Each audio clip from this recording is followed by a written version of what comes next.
அஸ்ஸலாமு அலைக்கும் வரஹ்மத்துல்லாஹி வபரகாத்துஹு. நாங்கள் இன்றைக்கு தமிழ் இலக்கணத்தில் வழக்கு என்ற பகுதியை தான் பார்க்க உள்ளோம். ஸோ அந்த வகையில் வழக்கு என்றால் 2 வகைப்படுகின்றது. ஒன்று இயல்பு வழக்கு, மற்றது தகுதி வழக்கு.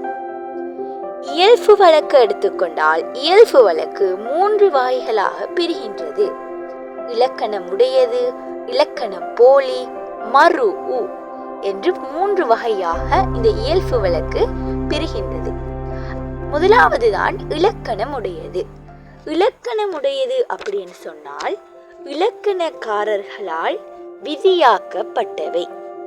அப்படி என்றால் இலக்கணம் நெறிமாறாமல் அமைந்த சொற்கள், இதுதான் இலக்கணம் உடையது. உதாரணமாக மரம், வான், எழுது, கடல், வானம் இதெல்லாம் குறிப்பிட முடிகின்றது. சரியா? அடுத்தது இலக்கண போலி. இலக்கண போலி என்றால் இலக்கண முறைப்படி அமையாத சொற்கள். பிழை என்றாலும் இலக்கணக்காரர்களால் சரியென ஏற்கப்பட்டவைதான் இந்த இலக்கண போலி. சரியா? அதாவது சொற்களில் வருகின்ற எழுத்தை இடம் மாற்றி சொல்வதாகும். இதுதான் என்ன இலக்கண போலி.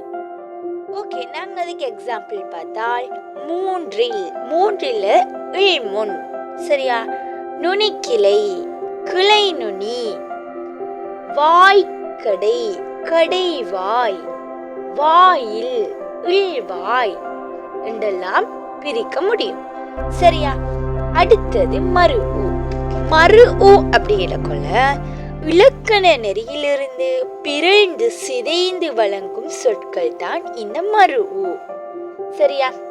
அதாவது சொற்களில் உள்ள எழுத்துக்களின் அளவுகள் குறைந்து வருவதாகும். உதாரணமாக நெல்லை, அடுத்தது திகதி என்றது தேதி, பெயர் என்றது பேர், அடுத்தது 300 முத்தொள்ளாயிர். சரியா? 3 கனி, முக்கனி போன்றவை உதாரணங்கள் ஆகும். ஓகே, இயல்பு வழக்கு முடிஞ்சு. இப்ப தகுதி வழக்கு. தகுதி வழக்கு 3 வகைகளாக பிரிகின்றது. இடக்கரடக்கள், மங்களம், குழு உக்குறி என்று 3ஆக இந்த தகுதி வழக்கு பிரிகின்றது. ஸோ இதில் ஃபர்ஸ்ட் கேட்குது இடக்கரடக்கள்.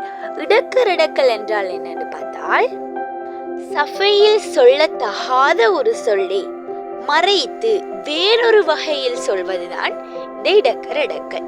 அதாவது வெளிப்படையாக சொல்லத்தகாத சொற்களை மறைத்து கூறுவது. உதாரணமாக கால் கழுவி வந்தான், இது எவ்வாறு சொல்லலாம்? குளியலறை சென்று வந்தான். ஓகே. அடுத்தது மங்களம். மங்களம் என்ற கொள்ள அமங்கலமான சொற்களை மறைத்து மங்களமாக சொல்வதாகும். அதாவது மங்களம் இல்லாத சொற்களை மங்களமான சொற்களால கூறுவது. சரியா? உதாரணமாக எங்களுக்கு எடுத்துக்கொண்டால் திருமுகம் வந்தது. சரியா? அடுத்தது செத்தார் அப்படி என்றத காலமானார். சரியா? இதுதான் அதுக்கான உதாரணங்கள். அடுத்தது குழு குறி அப்படின்ற கொள்ள ஒரு குழு கூட்டம் தமது குழுவிற்கு மட்டும் பொருள் அறியும் வகையில் அழைத்துக் கொள்வதுதான் இந்த குழு குறி. சரியா? அப்படி குழு குறி என்று சொன்னால் ஒரு குழு தமக்குள்ள பயன்படுத்திக் கொள்வதுதான் இந்த குழு குறி. ஓகே, அதுக்கு உதாரணம் பார்த்தால் பொன்னை பறி. சரியா? பொன்னை பறி. அத மாதிரி சில இடங்கள்ல முட்டைக்கு கொக்கு அப்படின்னு தான் சொல்றேன். ஓகே, இவ்வளவு தான் குழுவு குறிக்கு உதாரணம். சரி, அப்ப வழக்கு எத்தனை வகைப்படும், இயல்பு வழக்கு எத்தனை வகைப்படும், தகுதி வழக்கு எத்தனை வகைப்படும் என்று உங்களுக்கு தெரியும்.